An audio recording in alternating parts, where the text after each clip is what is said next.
Hello friend, स्वागत आहे माझ्या YouTube channel R D pharma मध्ये. आणि मित्रांनो, या व्हिडिओमध्ये आपण डिस्कस करणार आहे जे नवीन वॅकन्सी नोटिफिकेशन आलेले आहे. मित्रांनो, तुम्हाला माहिती आहे आर डी फार्मा युट्यूब चॅनलवर ज्या काही फार्मसीच्या वॅकन्सीज येतात त्यांची सर्वांची इन्फॉर्मेशन मित्रांनो सर्वात आधी प्रोव्हाइड केली जाते. आणि मित्रांनो, त्याचबरोबर ज्या स्टुडंटला फार्मा कोव्हिजिलन्स मध्ये जॉब करायचे आहे अशा स्टुडंटला मित्रांनो जॉब गायडन्स प्रोव्हाइड केलं जातं. त्यांना मित्रांनो फार्मा कोव्हिजिलन्स या डिपार्टमेंटसाठी डायरेक्ट रेफरन्स पण प्रोव्हाइड केला जातो. त्याचबरोबर मित्रांनो, मेडिकल कोडिंग मध्ये पण आता आपण जॉब गायडन्स स्टार्ट केलेला आहे. तर याच्या रिलेटेड मित्रांनो तुम्हाला इन्क्वायरी करायची असेल तर तो डिस्क्रिप्शन मध्ये जो नंबर दिला त्यावरती व्हॉट्सअप मेसेज करू शकता. तर मित्रांनो, आता आपण आपल्या मेन मुद्द्याकडे वळू. इथे तुम्ही बघू शकता ही ऑफिशियल साईट आहे. कोणती? इंडियन आर्मीची ही ऑफिशियल साईट आहे. आणि मित्रांनो, या ऑफिशियल साईट वरती वॅकन्सीचं नोटिफिकेशन आलेलं आहे. इथे मित्रांनो आपल्याला पुणेचं जे हेडक्वार्टर आहे तिथे नोटिफिकेशन आलेलं आहे. इथे तुम्ही बघू शकता 106 नंबरला पुणे.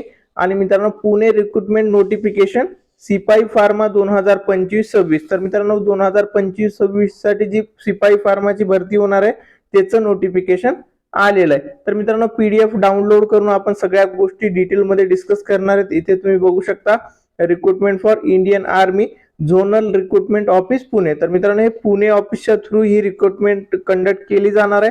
आणि मित्रांनो, याचे रजिस्ट्रेशन स्टार्ट ऑलरेडी झालेलं आहे. इथे जर तुम्ही बघितलं तर ऑनलाईन रजिस्ट्रेशन डेट 12 मार्च 2025 ते 10 एप्रिल 2025. तर मित्रांनो, लास्ट डेट ऑफ अप्लिकेशन काय असणार आहे, रजिस्ट्रेशनची लास्ट डेट काय असणार आहे, ती असणार आहे मित्रांनो 10 एप्रिल. तर मित्रांनो, 10 एप्रिलच्या आधी तुम्हाला हे अप्लिकेशन करायचं असेल तर ते फिल करावं लागेल.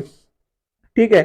त्याच्यानंतर मित्रांनो, आपल्याला सगळ्यात महत्वाचं की ह्याची इलिजिबिलिटी क्रायटेरिया काय असणार आहे, म्हणजे कोणते फार्मा स्टुडंट सिपाई फार्मासाठी इलिजिबल असू शकतात. तिथे एक नंबरला मित्रांनो इथे दिलेले सिपाई फार्मा. आणि एज्युकेशनल क्वालिफिकेशन मध्ये जर तुम्ही बघितलं तर इथे बघू शकता 12+2 equivalent exam pass and qualified in D pharma with minimum 55% in aggregate and registered with state pharmacy council or pharmacy council of India. म्हणजे मित्रांनो, तुमचं डी फार्म झालेलं असेल तर मित्रांनो तुम्ही या एक्झामसाठी म्हणजे सिपाई फार्मा या पोस्टसाठी एलिजिबल असणार आहेत. फक्त तुम्हाला प्लस काय लागेल, इथे तुमचं पीसीआयचं स्टेटचं किंवा सेंट्रलचं रजिस्ट्रेशन जे आहे आपलं फार्मा लायसन्सचं तर ते असणं गरजेचं आहे. आणि त्याचबरोबर मित्रांनो, तुमचं बी फार्म झालेलं आहे 15% ॲग्रिगेटने. तर मी आणि सोबतच इथे पण मित्रांनो तुम्हाला रजिस्ट्रेशन रिक्वायर्ड असेल, म्हणजे डी बी दोन्ही असेल तरी इथे तुम्ही अप्लिकेशन फॉर्म फिल करू शकता. प्लस तुमचं रजिस्ट्रेशन असणं गरजेचं आहे. तर मित्रांनो, सिपाई फार्मामध्ये सगळ्यात इम्पॉर्टंट जो आहे तो एज क्रायटेरिया. तर एज क्रायटेरिया काय आहे, 19 ते 25 इयर ज्या या बिटवीन एज ज्याचं असणार आहे तर ते स्टुडंट मित्रांनो इथे इलिजिबल असणार आहेत. तर मित्रांनो, एज कॅल्क्युलेट करण्याची जी डेट आहे तुम्ही इथे बघू शकता 1 ऑक्टोबर 2000 ची जी त्याच्यानंतर ज्याचं बर्थ झालेलं आहे असे स्टुडंट मित्रांनो या एक्झाम साठी इलिजिबल असणार आहेत. तर ही डेट तुम्ही लक्षात ठेवा, 1 ऑक्टोबर 2000 ते मित्रांनो कितीपर्यंत, 1 ऑक्टोबर 2006.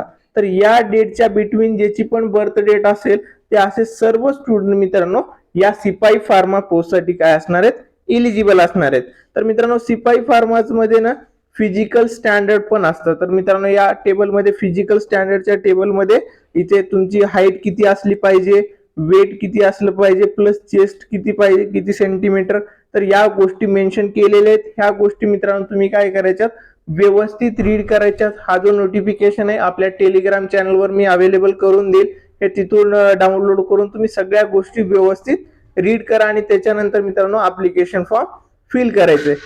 तर मित्रांनो, जे स्टुडंट स्पोर्ट्स मध्ये आहेत तर त्यांना एक्स्ट्रा मार्क्स इथे भेटतात. तर ते पण तुम्ही त्या कॅटेगरीमध्ये जर इन्क्लूड होत असाल तर ते व्यवस्थितपणे रीड करा, तिथे तुम्हाला फायदा नक्की होणार आहे. त्याच्यानंतर मित्रांनो, रिक्रुटमेंट प्रोसेस जी असते त्याच्यामध्ये याच्या 2 फेजेस असतात. तर ह्या 2 फेजेसमध्ये जी पहिली फेज असते मित्रांनो, तर तिथे तुमची एक्झाम कंडक्ट केली जाते.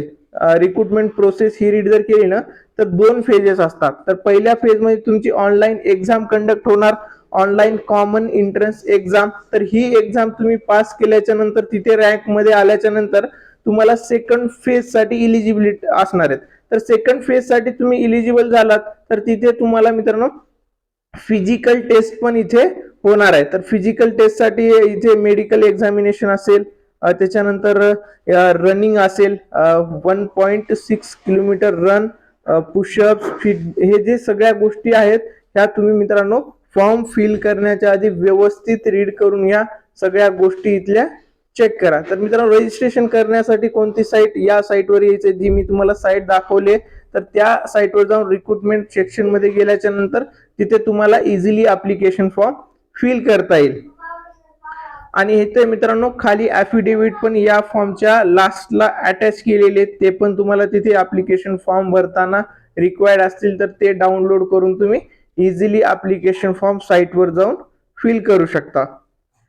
तर मित्रांनो या व्हिडिओमध्ये एवढंच होतं. जे स्टुडंट या इलिजिबिलिटी क्रायटेरियाला मॅच करतायत अशा सर्व स्टुडंटने हा एक्झाम फॉर्म भरायचा आहे. आणि मित्रांनो ह्याची फीस जी आहे ते 250 रुपये, खूप कमी फीस आहे.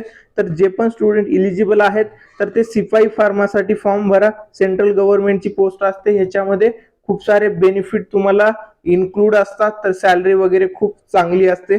तर हे ऍप्लिकेशन फॉर्म तुम्ही लवकरात लवकर फिल करून घ्या. आणि मित्रांनो ज्या स्टुडंटला फार्माकोव्हिजिलन्सचा जॉब गायडन्स पाहिजे अशा स्टुडंटने मित्रांनो डिस्क्रिप्शन मध्ये जो नंबर दिलाय त्यावरती नक्की कॉन्टॅक्ट करा. थँक्यू.